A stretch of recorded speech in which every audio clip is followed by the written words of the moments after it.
Hey everyone, welcome to Fight Talk Podcast with your boy, the What's Next Kid here. Ladies and gentlemen, I am here. I know I'm going to pronounce this a little bit wrong. The What Next Kid, I like that. The What Next Kid. I know I might pronounce this a little bit wrong. Sergio Mora. The Latin snake. The What's Next Kid and the Latin snake. Sergio Mora's fine with me. We're doing all right.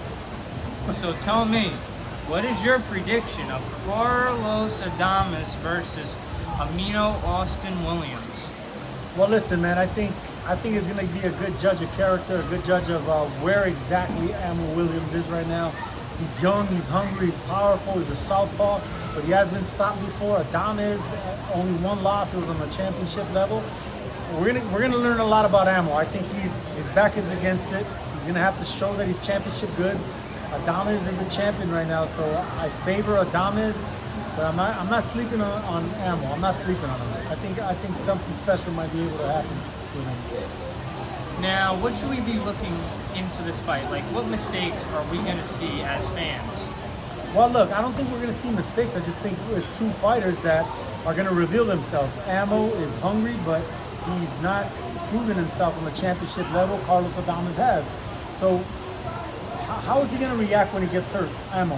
How is he going to react if he's behind on points and it's getting late into the fight? That's where character gets revealed. That's when the lack of championship experience.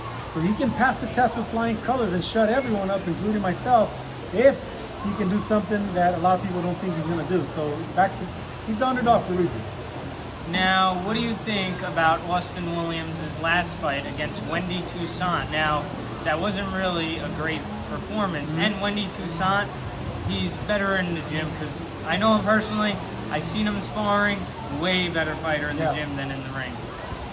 You know, we call that gym fighters, yeah. Right? The gym fighters are great at the gym, but then when the lights go on, you know, they kind of shell up. It's kind of like the singing frog.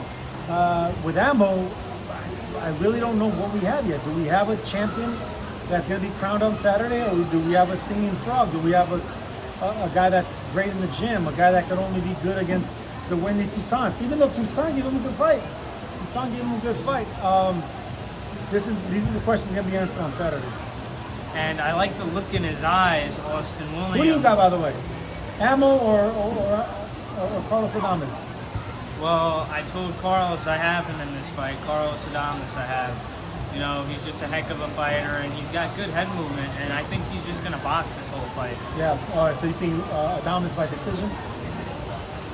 Yeah, but I think we might see a knockout in this fight because it's going to be high-packed, and Austin Williams is going to keep rushing forward at him. He's not going to stop because, obviously, in the Wendy Toussaint, he kept coming forward and didn't stop.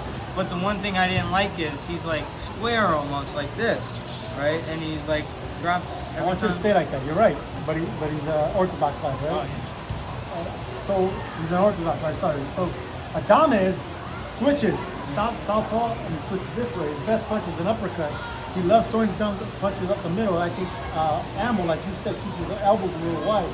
There's going to be an opening here, and there's going to be an opening around the guard. So if you see Adames turning southpaw, throwing those punches, Ammo might be in trouble.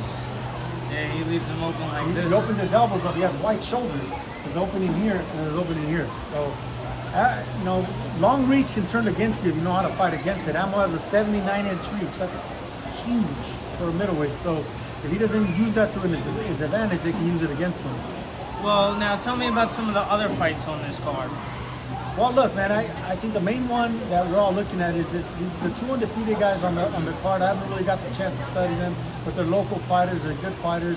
I'm excited to see about, you know, the heavyweights. The heavyweights are going to be doing something. You know, it's a good card, but the main event is the main card. The main card is Ammo and Adames. I'm looking forward to it. That's good. Now, did you look into the heavyweight fighters who will be competing? Yeah, of course. What do you think of that fight?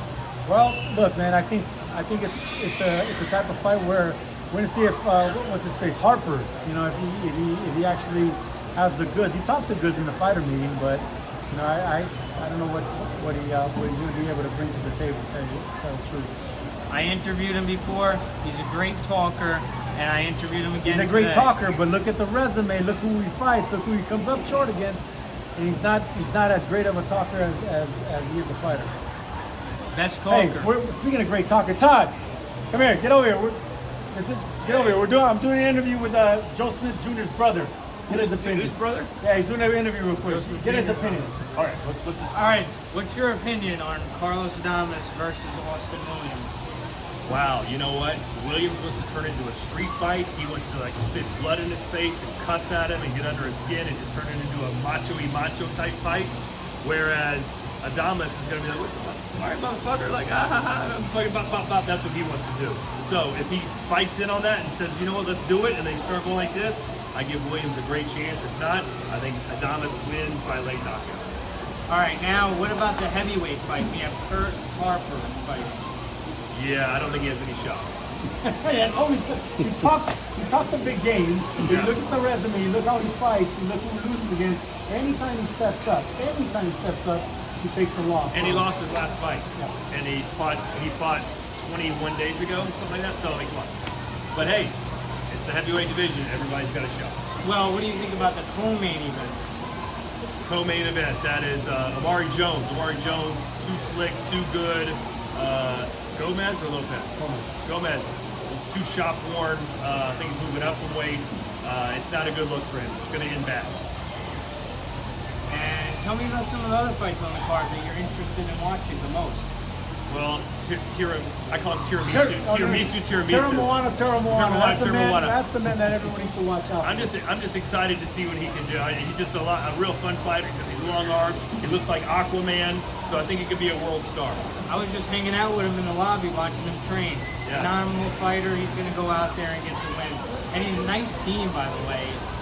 Everything about him, nice guy, everything.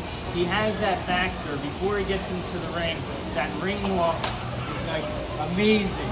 Okay, don't worry about it. My buddy. The ring walk is amazing before he gets in there. Yeah. Like the whole crowd goes wild and then all the eyes are on him. And then when he gets in there, first round knockout, guy's out of there, the whole crowd gets excited. And then he's gone. Yeah, he's out. That's what Hey, he does. speaking of gone, you gotta go to dinner. Hey, did you get Chris Mannix on here? Yeah, I did. How was he? Did he give you what we gave you? Well, this is way better. Thank you. Boy.